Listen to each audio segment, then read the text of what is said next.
Assalamualaikum warahmatullahi wabarakatuh. Kembali lagi dengan saya Ilham Hadi, teman-teman.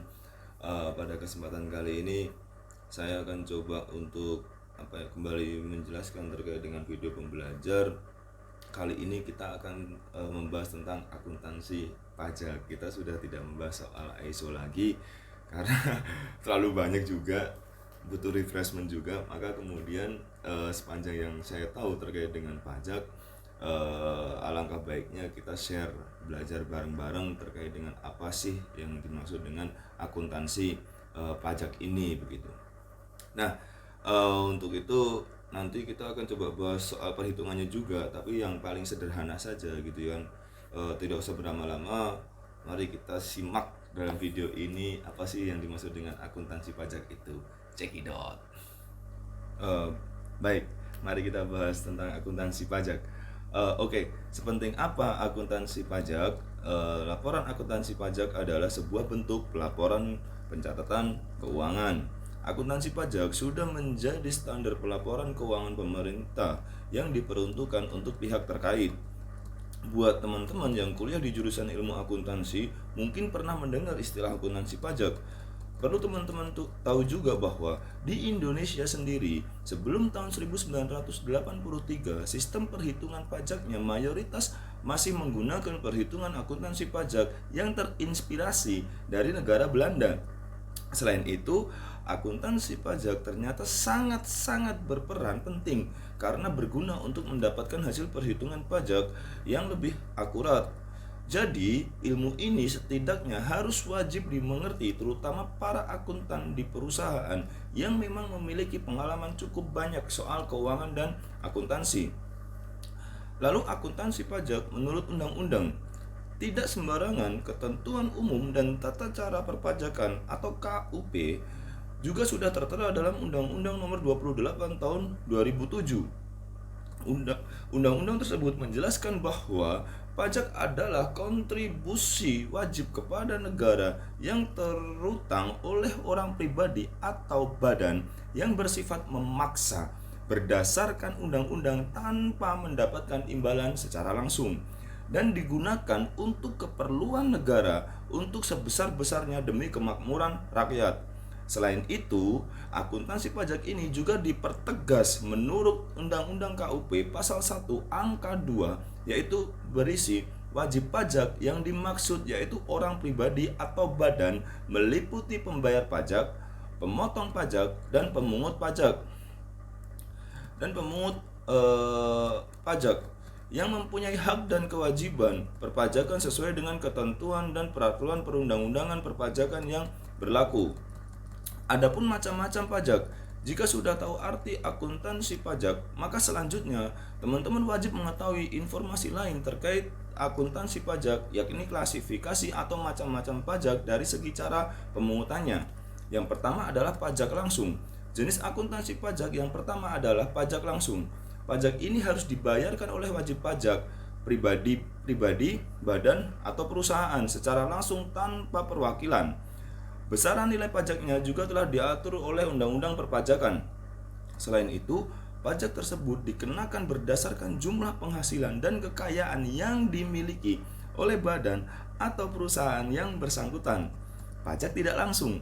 Pajak selanjutnya ada pajak tidak langsung, pajak yang dibayarkan ketika terjadi sebuah transaksi keuangan. Pajak ini juga tidak dibebankan atau dipindahkan kepada orang lain. Contohnya ketika teman-teman membeli barang di mall dan harga yang tercantum dalam faktur sudah termasuk harga pajaknya. Fungsi akuntansi pajak tidak hanya perorangan, akuntansi pajak dalam badan atau perusahaan juga penting, terlebih untuk pelaporan keuangan perusahaan itu sendiri. Selain itu, informasi laporan keuangan perusahaan dan mengetahui jumlah pajak yang harus dibayarkan. Akuntansi pajak juga memiliki fungsi lain, yaitu yang pertama adalah meningkatkan kesadaran pajak bagi wajib pajak. Sering diabaikan, fungsi pertama dari akuntansi pajak adalah untuk membangun kesadaran pajak bagi wajib pajak, baik perorangan, badan, atau perusahaan. Dengan mengetahui jumlah pajak dan perhitungan akuntansi tersebut, maka bisa membantu meningkatkan kesadaran akan kewajiban para lembaga usaha dan masyarakat umum dalam membayar pajak. Yang kedua, alat analisis dan prediksi tentang pajak di masa depan. Dengan akuntansi pajak, perusahaan bisa terbantu karena bisa dijadikan sebagai alat analisis dan prediksi tentang potensi pajak perusahaan di masa depan. Dengan perhitungan akuntansi pajak, maka perusahaan telah memiliki rancangan perkiraan terkait besaran biaya pajak untuk tahun depan. Perkiraan biaya pajak tersebut diharapkan bisa menyisihkan dananya untuk membayar pajak dengan tepat waktu. Yang ketiga adalah alat perlindungan hak penerimaan negara. Fungsi selanjutnya dari akuntansi pajak adalah sebagai alat perlindungan hal penerimaan negara. Hal tersebut bersifat wajib karena setiap badan atau perusahaan wajib memberikan laporan kekayaan ke Dirjen Pajak secara transparan dan perhitungannya yang akurat. Dengan pundi-pundi pajak yang diberikan perorangan, badan hingga perusahaan ke negara, maka bisa dikumpulkan dan digunakan untuk pembangunan negara menuju perkembangan bangsa yang lebih baik. Yang keempat, penyajian bahan evaluasi. Seperti yang sudah dibahas sebelumnya, bahwa akuntansi pajak bisa menjadi alat atau sumber informasi keuangan perusahaan. Begitu juga sebagai alat penyajian bahan evaluasi.